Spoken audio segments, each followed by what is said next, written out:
Danny, we did it. What did we do? We're in the Mind Warp Matrix. Did I get jacked in with good effects? Yeah, you're jacked in, bud. You've Did you been get jacked port molested. You're a slot king. Well, yeah, there's so much to... Oh, man. Now, Dan, take this green drink and throw it against the wall. But I make it think look I like will. when you throw it, it's actually hitting the floor, and you get real confused. But that's okay. I wasn't that confused at that point. I'm sorry. Jared, I can't wait to talk about this movie with you. After watching this movie a second time, I'm like, we have to buy this. Like, this has to be in my library. I want to own this movie. Oh, yeah. Hi, guys. This is the Old Boys Podcast. That's Dan. That's me. That's Jared. That's me. Hey. And this is a podcast where we review films on Netflix. Wow, what do you know? Except we didn't review it on Netflix this time. We reviewed it on Amazon Prime. Yeah, that's right. Amazon Prime is better than Netflix. Ha ha ha ha ha. Especially whenever it has like really awesome 80s films and 90s films, like is the case as today. Yeah, this is a case of an 80s film bleeding over into the 90s. It's like fighting its way. Wonderful. Well, Jared, do you have anything to talk about? Because I just want to talk about this film. I have a movie that I saw, but it ties into this film. Okay, so go for it. The movie is Mind Warp. It came out in 1992. Oh, yes, that's the movie that we watched. But what is the movie that you're going to tie into this film? So I watched recently again Mad Max Fury Road. Oh, this gave me some crazy Mad Max vibes. Yeah. Give you some Mad Max vibes? For sure. And my God, is that movie so fucking good. I think Fury Road came out in like 2015, and then every day after that for years, I was like, when is the sequel coming out? When are they making a new one? Because it won many awards. It made all of the money. It was like critically acclaimed as like one of the greatest action adventure movie, like that type of film ever. Like, people fucking loved it. It was awesome.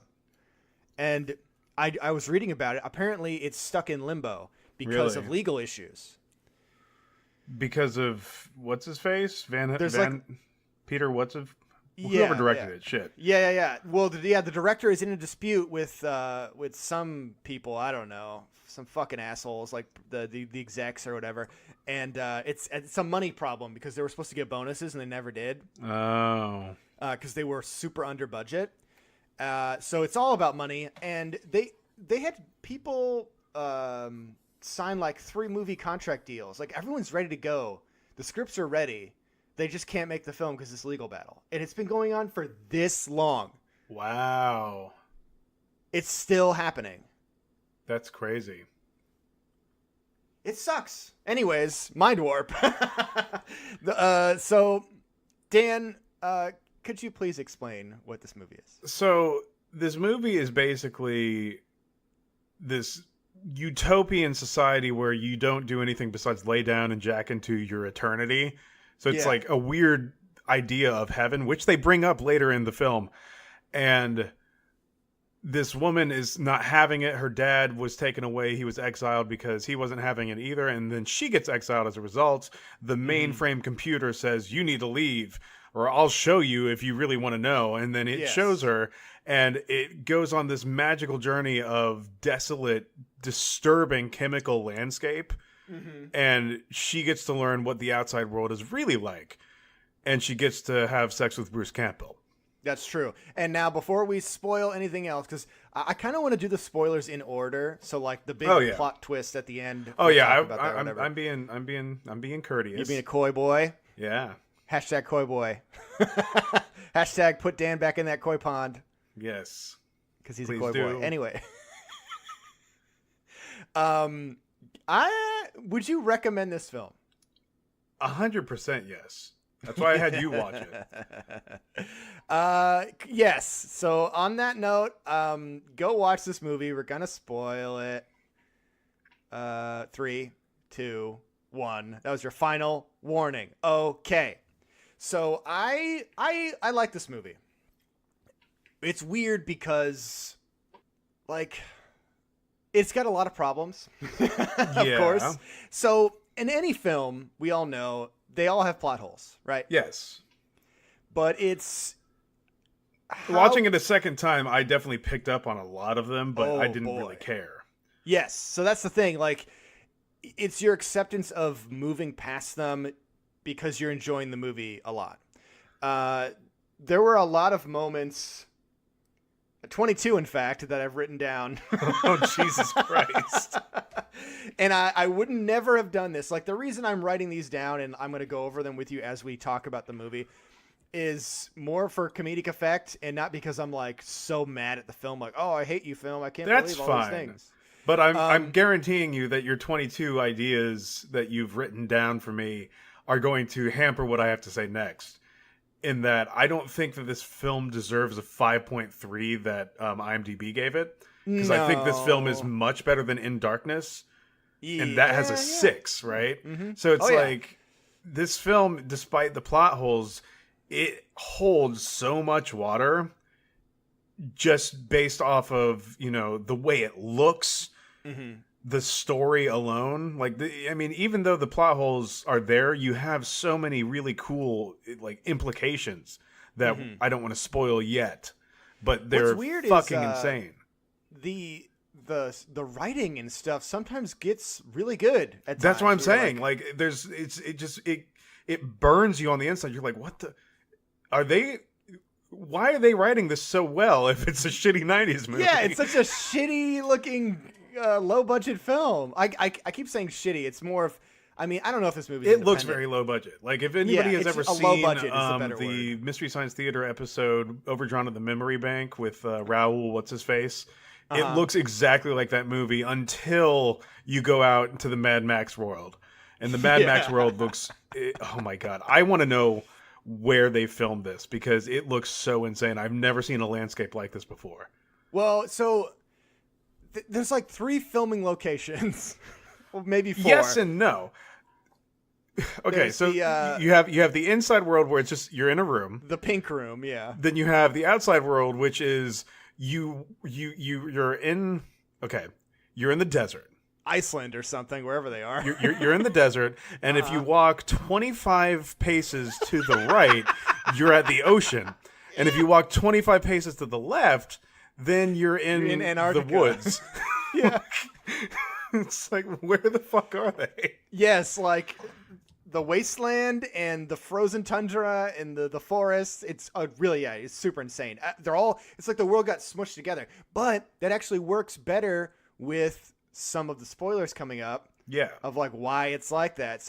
And then the final space that we were talking about is underground because the majority of the film takes place Most of the film takes place underground with these orc people. They're not orcs, but they're cannibals, they might as well be orcs. They're mutant cannibal people that live underground.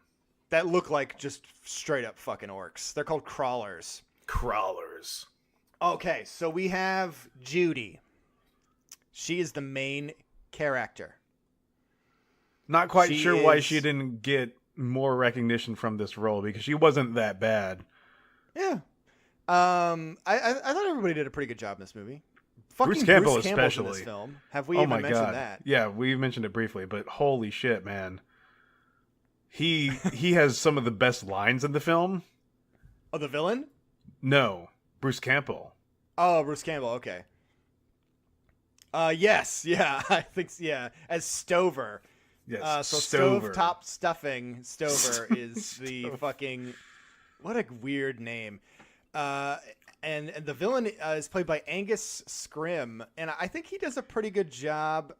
He is the old guy from Phantasm, if you do not know. Yeah, that makes a lot of sense. Yeah. I just looked him up. Wow, that's hilarious. And then Marta Martin is played by Judy. And yeah, she does do a good job. You're right. So those are the main characters. Everyone else is pretty ancillary. Mm-hmm. I think Claude and Cornelia. I keep wanting to say Claude and Claudia. Claudette. Yeah. And Claudia Claudes. Are kind of important characters later on, but it's a relative term once you understand what's going on in the film. So We have Judy. She's in the Matrix. Let's just come on. It's the Matrix. Well, first thing that I want to talk about this, it's literally the Matrix, like Jared said. But the effects for the jack-in ports for this low-budget '90s film are incredible because they look super realistic and it looks painful. Oh yeah, it does. Because it's more fleshy than the Matrix, where the Matrix is like, you feel it going inside you, but it's still like the ports are like they're auxiliary; they're not on you. Yeah. This one, it's like melded into their skin. You're like, oh, this. And there's like the pins and the connectors and everything. It's futury, but not futury. Yeah. So they take things that were in the technology of the time. So they don't try to like just make it. It's a weird orb or something. I don't know. They're just like, no, you literally get jacked into to fucking internet. Well, and I also want to like trace my logic through this as well. So like that effect was really awesome, and I'm like, I'm thinking that this is a made-for-TV movie because you don't want to get it too far away, and in terms of gore and things like that. But that first one is just like, oh, that's kind of creepy, and then the sex scene is like very made-for-TV sex, like nothing is shown, and then once we hit the second act of the film. The gore. The gore just amplifies. I'm like, oh, this was definitely not a television movie ever. Well, the thing is, I don't know who this movie is made for. Like, maybe just us? Me. It was made specifically for me to find and appreciate. Because this film has so many ridiculous things in it that no one would ever want to put on television for. Like, there's a bunch of incest, implied incest, or like... That's why that's why I assigned it. Because I was half drunk watching this. I'm like, did he just say he wanted to sleep with this? And then once we get to the end, we have to talk about that because it's more than you think. There's a reason why this film is called Mind Warp, because it will warp your mind when you watch it. That is not an exaggeration, for better or worse. Till death do you part. This movie is interesting, to say the least. So we have Judy. She's in the Matrix. She's all jacked in. They only unjack to eat and take poops. Now, my first question was, why don't they just always, like, why doesn't the machine help them do that? So it's like it's so advanced that it can let them dream forever, but they still have to wake up to eat like green sludge drink. I thought that was a little weird. But I'm like, I don't know. It's the old movies universe, I guess. This is what they're doing. Well, I mean, it's very reminiscent of things like Soylent Green and like 1984, where it's like we don't want to give humanity too much push into the realm of automacy, I guess. Yeah. Well, what's weird is, so she wakes up, she's doing like push-ups and sit-ups because she's tired of being in the Matrix, and it's interesting. There's even like this thing when you're hooked up, the machine will stimulate your muscles so you don't get atrophy, and I'm like, that's pretty interesting. Like they put thought into it. Yeah, I like that. And it's also, it's funny how the film put thought into a lot of things, but then other stuff is just so glaring. You're like, what is going on? Because a lot of my questions, well, not a lot, some of them are answered in the film. So I'll give credit where credit is due, for sure. So she is, working out or whatever, and she's got headphones. She's got a Walkman, and her mom has glasses. And I'm wondering, like, why do they need these things? Because they're really supposed to only be out of the pod to eat and then to poop and then to get back in. Like, their main thing is, like, you need to get back in as soon as possible so you can enjoy your heaven. I didn't even think of it as heaven. That's actually an interesting concept. Well, I mean, the only reason I think about it as heaven is because it's brought up like that in the middle of the film and kind of towards the end of the film. They do reference the Bible, yeah. And like they reference the Bible, but Bruce Campbell, basically, he's the one that calls it heaven in the middle of the film. Mm-hmm. It's like, you guys have your heaven, and like you leave us with nothing, basically. Yes. Yeah. Oh, yeah, absolutely. I definitely see the comparisons. So the mom is like, what are you doing out of your pod? And I'm like, well, you're out of your fucking pod too. What the hell? And the mom is like, I don't, like I'm going to get back in the pod or whatever. And Judy wants to know what happened to her dad. Yeah. And there's this little automatron cleaning bot that kind of which rolls is around very obviously somebody put something over top of an RC car. I love it though. It's so fun. And he goes proximity whenever he's near you to let you know he's near you. Proximity. And she picks it up and throws it. And it made me think of this show on Netflix right now called Maniac. Uh-huh. It's really good. I like Maniac a lot. Okay. It's got Emma Stone and the guy Rogen? from Jonah Hill. Yeah, Jonah Hill from Superbad. And they're both it's great. It's not what you think it's going to be. It's very funny. It's a funny show and it's bizarre. And at first you'll start watching it and be like, why is this show called Maniac? And you find out.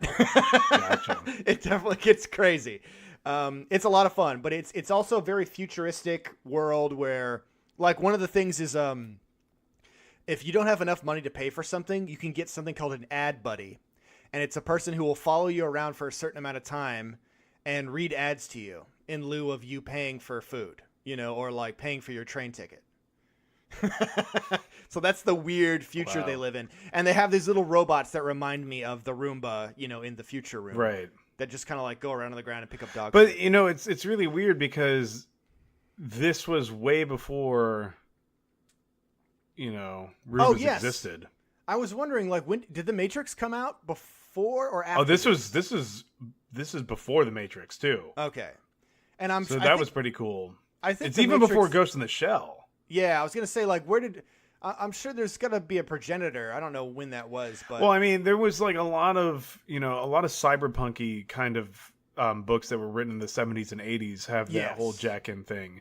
Like, my favorite Neuromancer was written in I think it was 1986, and that one has, like, a jack-in idea. Yeah, the dreaming of electric sheep and whatnot. Yeah. So I'm sure everything usually comes from books anyways.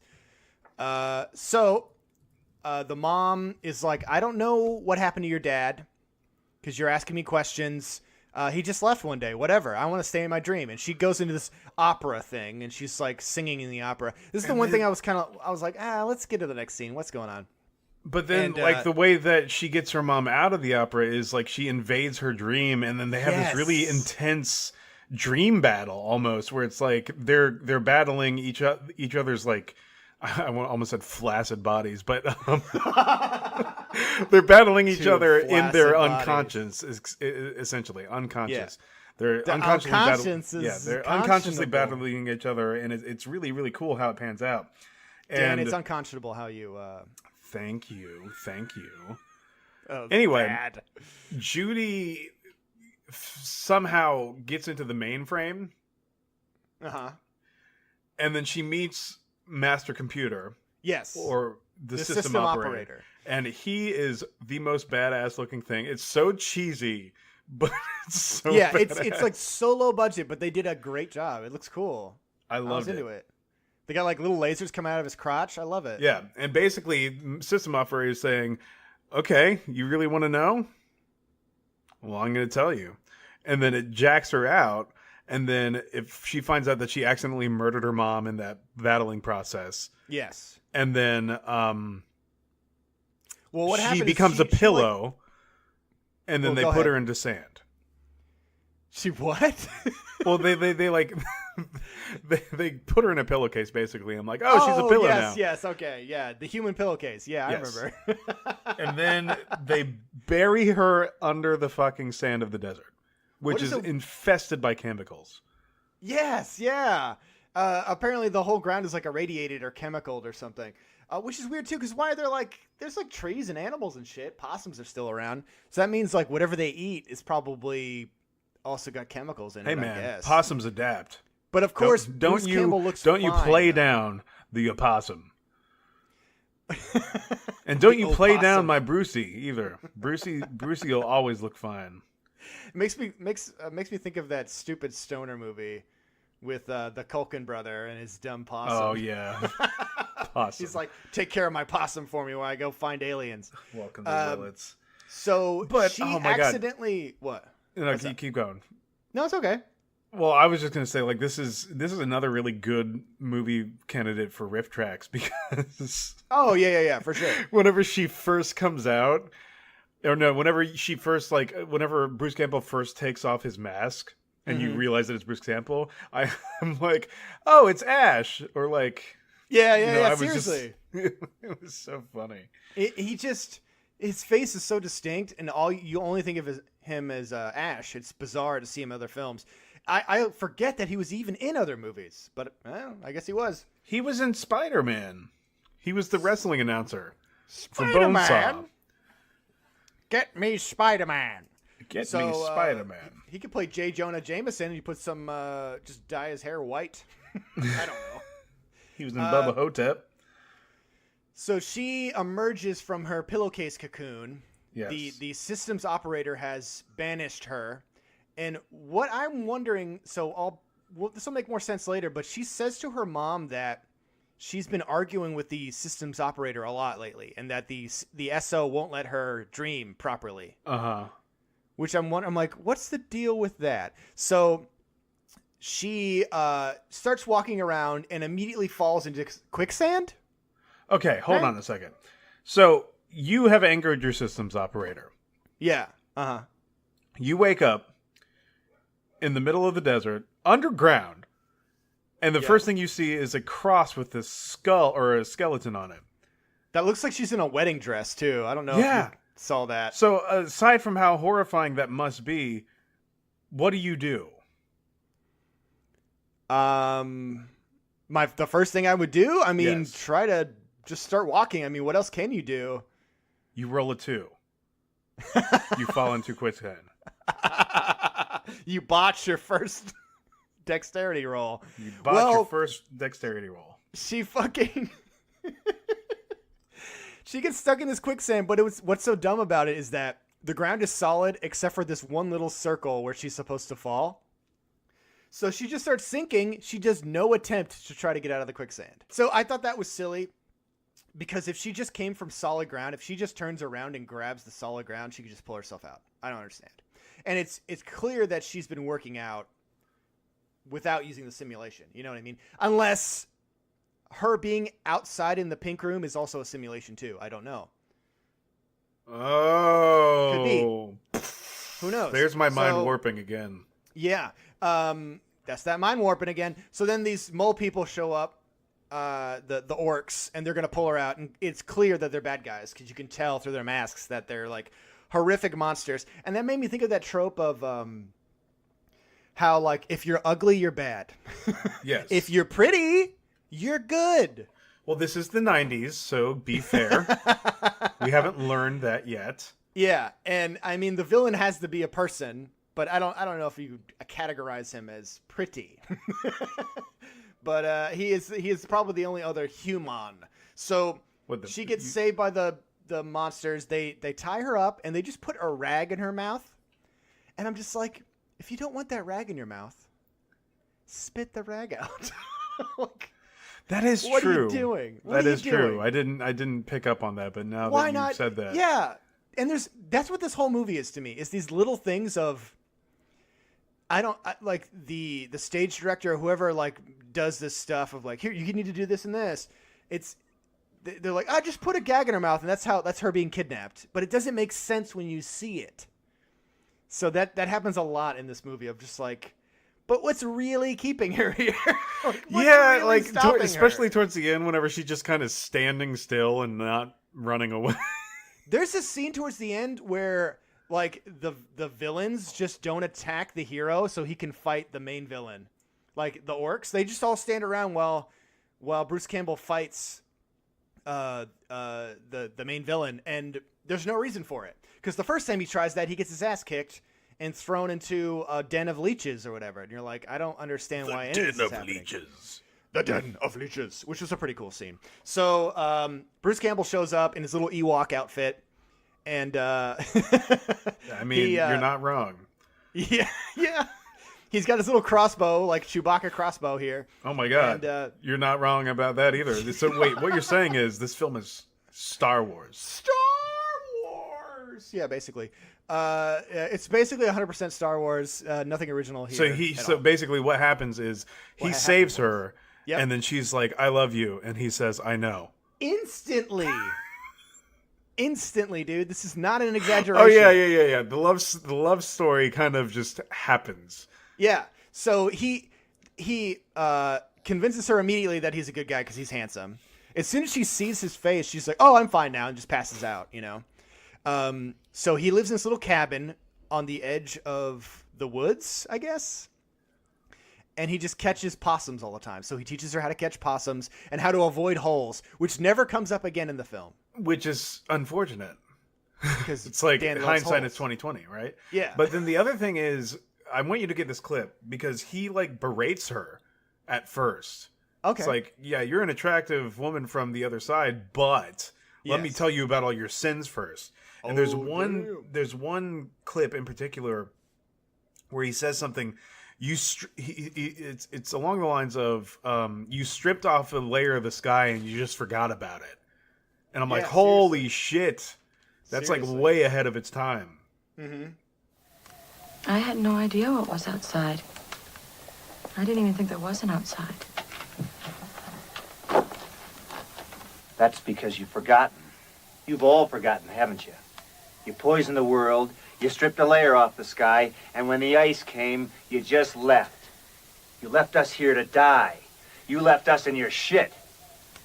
And now, you don't even remember. I never knew. The system never told us anything about it. Well, my people never forgot. Yeah. There's a lot of interesting lines like that. Some of my favorite stuff in the movie is how they refer to Judy as somebody who jacks into the dream world. The wordplay they dreamer. use, they call her something different every time as like insults, like the insults they use. Well, my little brain screw bitch. What the fuck? That does change a few things, is one of the things they say. I loved that. A brain screw bitch. Let me see. That was Cornelia or whatever her name is. Was it? Oh yeah, Cornelia says that. She's a villain. And then another one was, he goes, why, oh great slot goddess. And for some reason, slot goddess it's very suggestive, right? It's extremely suggestive. And then he says, I love it. And that's the main villain, keep in mind. Oh my god. There's one more quote. I won't read it till later. So, yeah. And they call her different stuff like that. Slot goddess. And I love how inventive, suggestive, and just unnerving they are. And it makes you laugh. You're so uncomfortable about like, Jesus, what the fuck? Beautiful. Yeah, it's pretty great. I want to be called Some slot of the goddess. Me too. We're working on it, Dan, every day, one step at a time, So, they bone. Bruce Campbell and Judy. Again, in the most made-for-TV fashion ever, because you don't think it's coming, and then whenever it finally does, you're like, huh. Well, okay. I mean, I thought it was inevitable because they're literally the only two people left. You have the you have the training montage, so to speak. Yeah. And then it's consummated by, we're the only two people left. Let's boning make montage. Up. Yes. Yeah. And then as soon as they're done boning, they hear people walking outside of the front door. Uh-huh. So they all get ready. They're going to get attacked, right? But of course, the big trick is the attack doesn't come from the front door. It comes from the side of the house. Yes. Like just a wall explodes. But then there's a tunnel there. Yeah. Did he have his house built next to a wall? I think he built his house into a cave? Yes.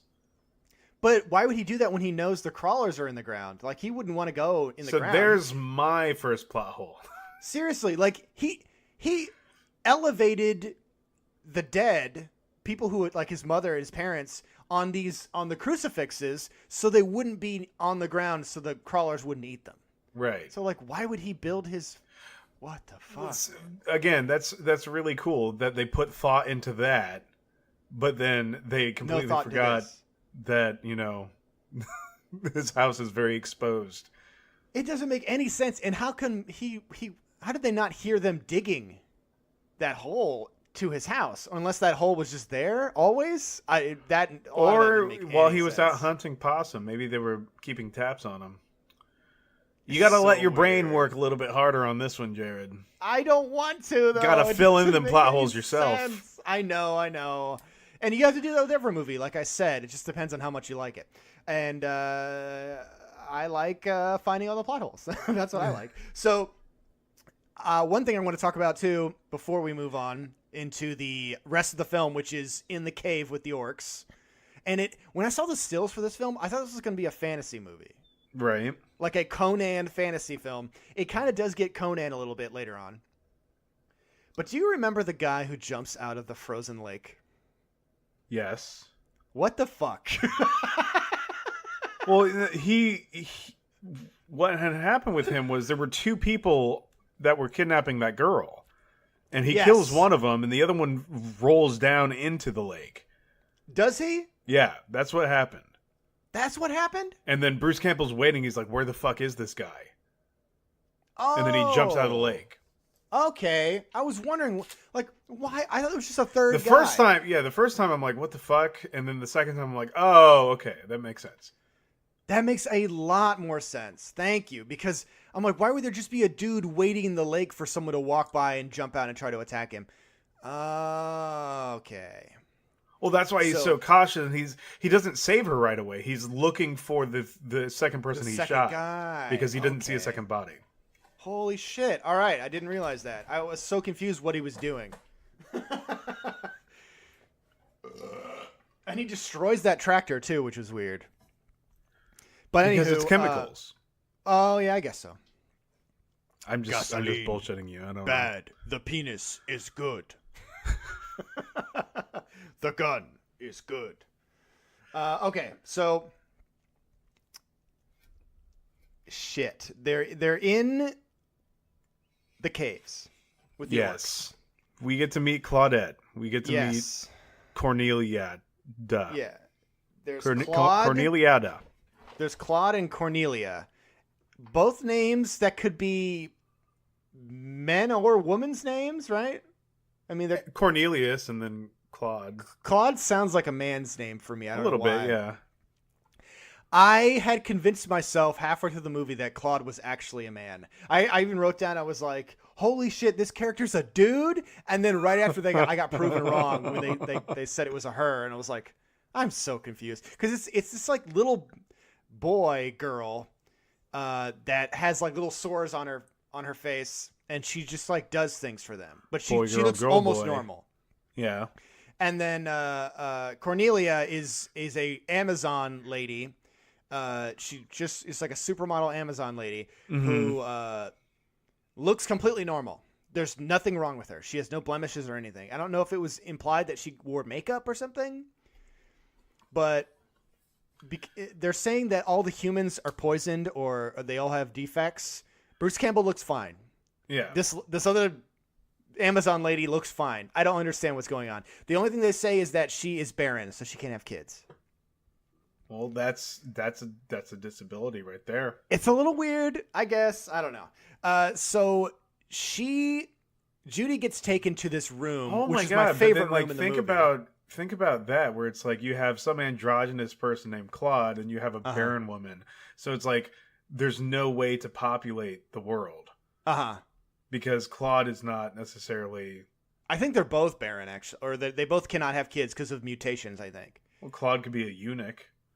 Maybe, yeah. I don't know if they explain too much what's going on with Claude. But it's just interesting to think about is what I'm saying. Yes. And also there's some weird cult with the dreamers too, where some of them were like either former dreamers or they want to go to the dream because they think it's heaven, which I thought was interesting. I like how they mixed religion in this and how like the villain uses religion to manipulate people. That's my favorite part of the film. Like whenever we actually get to know the seer's, purpose and what he's trying to do, it's like what, and that's why I'm like, we need to talk about this movie. Yeah, that's where I'm like, holy shit, because the seer wants to rebuild civilization using the orcs, but he's also running out of people to like share it with, and he thinks like the only thing they'll understand is this barbaric religion he came up with. But also he tries to justify it but he really does like it. You know what I mean? Like, he enjoys it. He loves it. It's not just because this is the only way. There's other ways. It may have started as this is the only way, but then he became this. It just kind of awakened the psychopath in him. And it's the same thing with cult leaders, where they start off okay. They're like, hey, we want to do good. I want you to eat right. I want you to treat others with respect. And we're all a community and a family. And then it ends up with like, I'm going to throw this fucker into a meat grinder, and then we're going to all drink his blood out of a bathtub. What do you say? Not just any bathtub either. It's like everything about that machine just was amazing to me. Oh, it's pretty fucking great. Oh, man.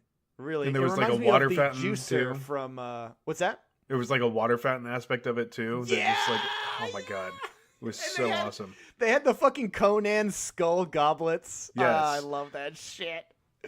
Oh, it's so good. Okay, so she's also kidnapped. What's up? The Seer's mask, because he wears a mask for the majority of the film, and it's like this kind of Leatherface type mask. It's an executioner mask. Yeah, it's an executioner mask, but it's like, so it's all like just worn skin, but then they sewed eyeballs into it. Eyeballs. It's made of human skin, and it's got eyeballs in it. There's so many eyeballs. The dude who made that was probably so proud. He's like, hell yeah. Because he's the seer, get it? He sees things. That makes sense. Oh, shit. Oh, it's all coming together. So, she's in this room. She meets Claude and Claudia, whatever their fucking names are. I don't know. And the Amazon lady, gets immediately jealous. Yes. So what's weird is like an orc brings her into that room and straps her up. You're not sure what he is gonna do to her. Yeah, like you don't really know. Right. And then the Amazon lady comes in and is like, no, I want to mess her up. So she's gonna like cut her up because she's too beautiful. Which I kind of like that angle of she's perfect. She's like what she wants to be, and she's probably not barren either. So she's like, oh, I need to like fuck this lady up before the seer gets to her. So while that's going on, we have Bruce Campbell is in the mine just mining, but they mine for garbage. And for a while I was like, what are they even mining for? And that is explained, but I love this. Like it went from something I was like annoyed by to something where I'm like, this is fucking great. That they only mine for garbage because they're looking for old technology that they can use to rebuild civilization. I thought that was really cool. And because they like find a Barbie doll at one point and they throw that away. Mm-hmm. He finds a old blender or a food processor that he uses as a weapon. And it's funny because I was like, did he just find a fucking blender? And he did. I thought they were going to try to pass it off as something else, but no, it's just a blender. And he grabs the blade. What's weird too is so there's got to be a hierarchy with the orc people. So they're smart enough to take human verbal commands. You know, like you can talk to them and they understand you, but they can't speak the language. So they were definitely humans, right? Yes, that just mutated. They have to be. I just think it's weird how they have such little understanding, but yet can follow the commands so well. And then there's like ones that are slaves and ones that aren't. So even within the orcs, there's like the guards. There's like a hierarchy of people. It was fascinating. And it just makes you want to know more about like their civilization and how it's been influenced by the seer almost. Yes. Yeah. I wanted to know more about them, I guess I'll say. So they also have this water that's full of these leech things. And the leech things are amazing because they have their own lore. Yes, which is really good. I thought they were just regular leeches, but is it the male that goes in, or is it the female? The male paralyzes, and the female eats the nervous system. So the male goes into their spinal cord and basically paralyzes them, while the female eats their neurons and shit. Yeah. Oh my god. They have their fucking nerves and brain eaten alive from the inside. Jesus. So there's an escape attempt. Judy is brought before the seer somehow. I think they during their first escape attempt. Bruce Campbell. There's a lot of escaping and getting captured and then escaping again. And a lot of her yelling Stover really loud. Yes. And him yelling Judy to no one. Judy! And I did like that one room that Judy was trapped in where the door was a fridge door. Uh-huh. I don't know. I just wanted to mention it. I loved it. Because they showed that room several times. And every time we go there, I'm like, this is probably, they put a lot of work into this room because there's a lot of knickknacks and weird shit everywhere. Yeah. Did you notice the Darth Vader mask in that room? No, I missed that. There's a Darth Vader mask in there. Wow. So it is Star Wars. They didn't even change anything about it. It looks like a knockoff Darth Vader, but yeah, it's there. So there might be more little Easter eggs. Who knows? So Bruce does this sneaking mission type thing where he pretends to be one of them, the orcs, and he goes to the meeting with the seer. And this is where the seer kind of finds out that Judy is there, and he has no reaction to his own daughter. He's just kind of like really playing it cool. Did we mention that it's his own daughter? Oh yeah, that's no, we didn't. So hey guys, guess what? The seer is the dad that left. Yes. Well, I mean, it was pretty easy to figure out. Some other stuff later on, because like here's my first impression or my first thoughts in order was, I think the overseer is the dad. I don't know how, but I think it is. Then we learned that the evil villain, the seer, is her dad. And I'm like, okay, so then the overseer cannot possibly be the dad. So I'm like, I guess it's this guy. Oh, you're talking about the operating system, dude? Yeah, the operating system. Yeah. So I was like, oh, maybe that's the dad. And I'm okay, I guess not. Because I'm like, why would they make the overseer like a human character? Right. So I'm like, it must be the dad. But I'm like, I guess it's not. So then the movie actually convinced me otherwise, and of course tricks me multiple times. Because it pulls the old switcheroo, and we find out that at the very end, that it is, in fact, the operating system is the dad. Yes, or is it? So there's even more of a mindfuck. It gets really insane. I want to talk about the fact that I think it is, because... The mind warp is real. The mind warp is real. We need to talk about that. Oh my gosh. So, okay... as punishment for everyone being bad, I don't know, the seer throws the eunuch lady into the grinder, and they all drink the blood. And there's this scene of like, it's so intense. Everyone's like, she died for you. You need to drink this blood. And they force her to drink the blood of this character. It's really insane. And then Bruce Campbell has to do it too. And the seer is about to like do something with Judy, and then Bruce tries to stop to like save her, and it's a futile attempt because there's so many bad guys around him. Let's kind of say what's good about this scene. Okay, sure. It looks all very fake. Like the blood is super fake. It's very much, water with red food coloring in it. Yeah, but a lot of red food coloring to make it look like it's darker. But you can tell it's not blood. But this scene is so disturbing in that there's so much going on that is so real that it makes you not even care about how fake everything else looks. Like they are putting on this amazing show of this religious cult with all the zealots everywhere. Yeah, this ritual or whatever. And the ritual makes you believe. And it's like, oh my God, this is really fucked up. Yeah. And I thought it was pretty disturbing, even for how, like, hokey everything about this movie is. I was like, this is fucking crazy. And, like, the scenes where the leeches are eating people's hands and shit, or when he's in that... so, Bruce Campbell gets thrown into a cage. He gets captured.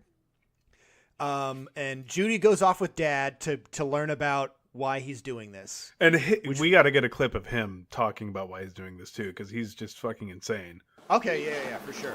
A monster. Am I, Judy? And what are you? Why did you leave In-World? Because In-World is finished. I'm the last generation. They don't even bother to reproduce anymore. They're already dead. But you and I, we're different, aren't we? We wanted life. This is life. This is hell. No, hell is for the dead. But here, it's life. Look around you. These people would never believe in a God of love, a God of light, but I've given them a reason to live. What reason?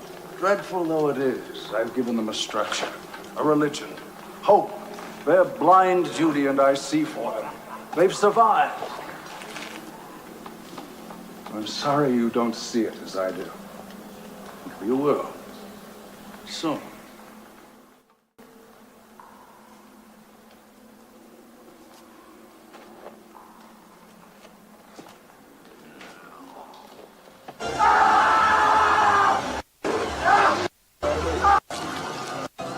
Living in the landfill for some time before I came, but they'd forgotten what any of this was for. I've helped them to remember, to use it as a foundation for the future. Now they have a purpose with each new day. They don't exactly look happy in their work. Oh, sometimes it takes a bit of encouragement. The carrot and the stick? In a manner of speaking. And the stick? Sometimes as literal as that. We have a number of short-term problems, Judy, that I'm trying to address. A solution to one in particular could solve most of the others in the long term. People must love you. Skilled labor is at a premium. Sometimes outworlders are help in that area. Willingly? You must know that a few must sacrifice for the greater good. For your greater good. Learn quickly. I have nothing to learn from you. Really? Is this as far as you're willing to go? I'll go as far as I have to, but with Stover. He didn't sink under. He survived without all of this. You think he's gonna fit into your little future world? So far, he's fitting in very nicely. Stover! Stover, what have you done to him? Nasty little creatures, really. Recent mutations with an unusual life cycle. The females swim into the orifices of the host to lay their eggs on membranous tissue. Males lodge in the nervous system to keep the host calm during incubation. The larvae are parasitic. In the early stages, they feed on nervous tissue. The host organism starts to twitch as its dendrites are consumed. It's said to be pleasurable, like being tickled from the inside. Please let him out. Get him out! I'm afraid it's too late for him. No! I thought you were strong, Judy. I thought you could face reality. Not as you want it to be, but as it is. It doesn't have to be like this. It does, but not in the future. We can change it, Judy, you and I. We can remake this world. What are you talking about? You and I, Judy. We're from in-world. We've not been exposed all our lives to all the poisons and diseases that the crawlers and the outworlders have carried for years. We're a pure stock. We could rule for decades, and our offspring for generations after us. No! You can. You must. No! And it's pretty great. And when they throw Stover into this, they throw him into this water prison that's underneath the boardwalk. So in the waters where the leeches are, this is genius. I fucking love this. Like this is one of those ideas where they could have wrote the movie around it, where they're like, I want a scene where this happens. Right.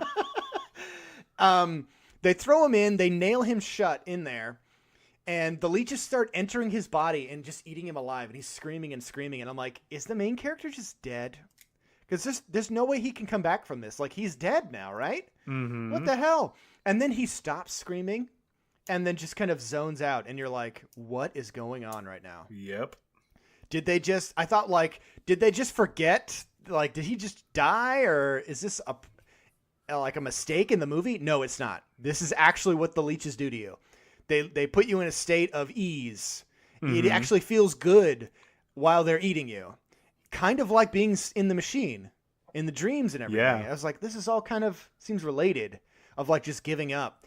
And he gets mind fucked. They deliberately show you that he has leeches inside of his body, not just on him, and that there's some in his neck. And I'm like, there's no way he's recovering from this. So then later on, when Judy learns that her father wants to procreate with her to restart the human race, and all the reasons why he's doing all the bad things, she's like, I'm gonna have to rain check on having sex with my dad, if that's okay. And I'm gonna run away now because gross. Wow. Now we know why I'm I gonna like tell this movie so Mom much. about yes. this. Oh gosh. But now here's Horrific. here's what I started thinking about, because like the first time I watched it, like I said, I was half drunk and I'm like, did I really just watch that? And I kept thinking about it because of what happens at the end, where you find out that the operating system is the dad. He's like, this was all in your mind. It's like, okay. Did the operating system, who is the dad, more make that her I'm thinking dream? about it, the more I'm thinking about it, I'm like, wait a minute. If dad's the operating system, then that means that real dad actually thought about that and wanted that to happen. Yeah, disgusting, insane. What's even crazier is if the operating system isn't real and that's also a simulation too, that would mean that her whole fantasy is that. Oh! That she thinks that. Oh, that's wonderful. Yeah. So, but daddy issues. Motherfucker. So she escapes, and there's this great little scene where the villain is describing what the leeches do. And Judy is asking where Stover is, and they're standing right above him. And he's like, just look down. And she looks down and she goes, holy shit. And he's down there getting eaten, and he's describing what the leeches like are eating or whatever. And I'm like, this is fucking rad. Oh, it was so good. I forget how they get him out. I think she pries him out. Does she? Yeah, she pries him out, and then they get caught again on the way out, and then she manages to get the seer to go down the juicer. Yes. So okay. So I want to talk about this briefly. The big twist is so good. Excuse me. So Stover basically, they reenact that one scene we just talked about where Claude dies. Yes. Literally, Stover shows up again, and this time, like I said, none of the orcs fight him. I don't know why. He is hopped up on leeches. Probably because he's hopped up on leeches. Yes. Judy tries to brush all the leeches off of him. And the first thing I thought of is there's no way she got all the leeches, which she didn't. So I kind of like, there's so much attention to detail, but then also not. It's weird. So he has a big fight with an old man. Like, why can he not defeat this old man? I thought that was funny. And there's also a scene where Claudette, or whatever her name is, the Amazon lady, she decides to betray the seer. And there's a moment where the seer, this old man, this old dad, picks her up and puts her on a hook and pushes her, right? So he's strong enough to put this fucking lady on a hook. Later on, she is trying to put his own daughter in that juicer, and he's trying to like force his fingers into her eyes to rip her eyes out, because that's part of the ritual. She is able to push his hand away. Speaking of that ritual, how is he so weak right there? She leaves us with her vision so that we may see where she goes, I believe is what he says. And then he takes this gigantic bony glove and rips her eye out. That's what the ritual. Oh my god, it's pretty cool. Oh, it's so good. Yeah, it's intense. But I just thought it was bizarre, his inconsistent strength of like, how can he lift her up, but he can't fight away a one-armed daughter. And then when Bruce Campbell fights him, it's like really hard for him to beat this old man up. Well, Bruce Campbell's high on leeches. That's true. But he should have leech's strength. Wah! He's like roiding on leeches. So they defeat him. He gets juiced. He laughs maniacally. Oh, here's the quote I wanted to read from you. Before he gets juiced, this is right before he's about to kill his own daughter. He says this. He goes, I never imagined I could devour my own child, but I can. Here I can do anything. It's wonderful. It's so good. He says that shit to her face. And then it's like, I'm going to rip your eyeballs out now. And I'm like, this is awesome. Because what's great about it, too, is that he had this whole pretense of, I need you because we have to start the human race again. And I'm trying to help these, mutated humans. And all I want is just, I'm pretending to be their god and this religion just so I can restart civilization. And that's not the real reason, really. Or it's not anymore, because now he's just like, I'm going to kill you because it's fun and I want to, and I actually don't care. So it's like, whether you were going to do this or not, I'm still going to have my fun and still like play this role. So he really doesn't give a shit about her at all. Because if he's just going to kill her flippantly, I don't know. I really liked that, how it really shows how like warped and fucked up this guy is now. It's good. They defeat him, and then Dan, tell us what happens next. So the bathtub fills up, and then Bruce Campbell gets a glass, and they all start getting all the orcs start getting a glass or a skull glass full of blood, and they all start drinking it again. And Bruce Campbell gets a glass and then puts the seer mask on Judy because she is now the new seer, and he begins to drink from the blood. Basically, this is when I'm like, this is a dream. This is definitely a dream. He is like the new. Oh, but it was so good because you didn't see it coming. No, I did not. And he. Okay, so basically, Bruce Campbell is like the new head person underneath the seer. Like he is her Cornelia essentially. Yeah. And he is more in it than she is. And because you don't see it coming, you're like, what the fuck? And Bruce Campbell is like the perfect person to play this part. A psycho? Yeah, for sure. So good. Because he's basically wants her to assume the role as a seer. Yeah. But it's out of nowhere. You're like, oh, the leeches must be doing this to him. But even then I was like, this has got to be a simulation. They've already, the precedent is already there. It has to be. And then she runs away. She's like, I refuse. I won't do it. And he's chasing after her, telling her that he loves her or whatever. Like, no, come back. Stay with me down here in the creepy blood cave and be a cannibal. Yeah, and then they get out into the real, or where they were before. The outworld, yeah. Yeah. And doesn't he, like, tackle her? No, he chases her, and she starts running to the dead zone or whatever it's called. Right. Which is only 10 feet away, because as we discussed, everything is 10 feet away. Yes, indeed. And then he starts running, and he starts getting sick. He's like, no, I need you. I need help. And then she turns around and goes back to him because he's fallen down, and he's like hurting. Yeah, okay. And then he vomits leeches. A ton of leeches out of his mouth. And then says something like, what's wrong, Judy? You're not jacked in, or something crazy? Says something crazy like that. It's wrong, slot goddess. And then he appears on one of the crosses and is like talking to her, and I'm like, what is going on? So then she wakes up. The sensor operator's like, you have passed the test.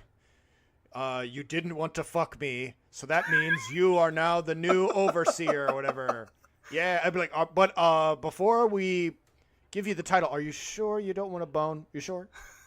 Just maybe. No. Okay, you passed the extra secret test. Oh, you've passed it. Dad, how many tests do I have to pass? Is it I the pass wizard? a test every day. Is it the wizard episode of Aqua Hunger Force that he says that? I can't remember. No, it's the Brood Witch. Brood Witch. Sure, you don't want to eat the tomatoes? Yeah, it's so good. Sun-dried tomatoes or whatever. You've won a super secret trip vacation and like in a lobotomy.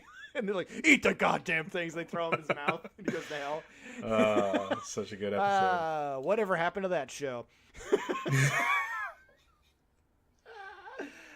Anywho, so she becomes the new overseer. She embraces her dad. They hug. She's like, I knew it all along. I knew it. I'm ready to accept my destiny as the new overseer or whatever. She gets into the machine. She puts the helmet on and then immediately wakes up. I did not expect this. Mm-hmm. This is where the movie was like, I got you, motherfucker. Because I'm like, no way. It's already tricked me a few times, but she gets up. She walks over and she's kind of like fucking around, and she picks up this urn that we saw in the beginning of the film that fell over, and you didn't know it was an urn. It was just like this black cylinder. And her dad is dead. Yeah. Her dad's been dead this entire film. And that's his ashes. So my question to you is, did she know that? How could the mom and her not know that their father's dead when there's ashes there? Unless the whole thing, like you said previously, was a simulation. Yeah. From the very beginning. Like she's just... So then it gets weird. Here's where it gets weird. Is she just dreaming about her dad because she misses him? But if so, why did she dream about all that other stuff? You know what I mean? Like all the bad, creepy stuff, you know? It gets, the implications are weird. The movie ends literally with showing that the dad is dead. Yeah. So what did you draw from that, I guess? Pretty much the idea that it has been a simulation the whole time. But like I said before, or like you just said, like if it is just a simulation, then it's all in her head. Mm-hmm. And it's like, what the fuck? It's weird. I don't know, man. I don't think we're supposed to know, really.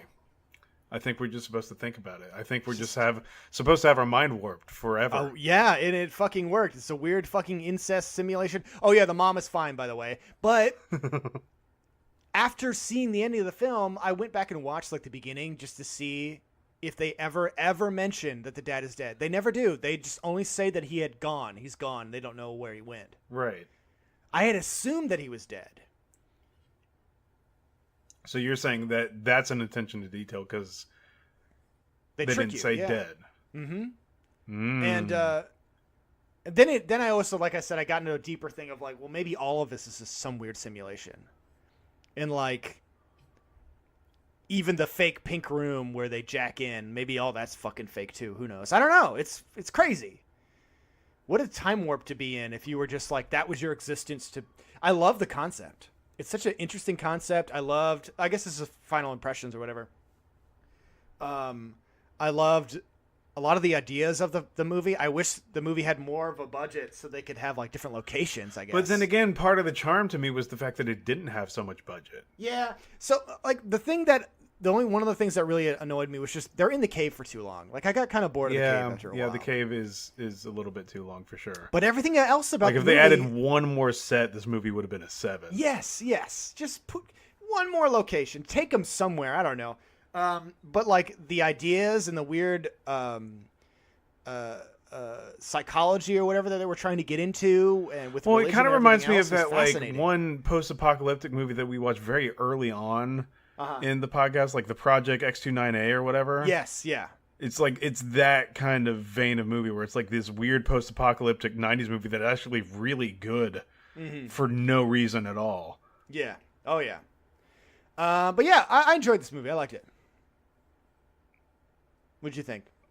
I think, like I said, I'm going to buy it. You're going to buy it, baby. I'm going to buy it. It's going to be part of my collection because like there's just too much to think about. And at that point, I feel like the plot holes kind of service. Because if you really think of if the whole thing is a simulation, plot holes kind of make sense because it's not a complete reality. It's just something that the more you poke at it, the more you're like, huh, this isn't real. Yeah, absolutely. I mean, like I said, I only did the plot holes because it was fun. Right. But I enjoyed this movie. Guys, I hope this was something. We do have a this is a big announcement, I guess. Me and Dan have decided we're going to try to work on a new project. And it's going to be some big changes for the podcast and what the future holds. We'll let everybody know pretty soon in a whole separate episode of what we're going to be doing so that we won't be assigning a new movie.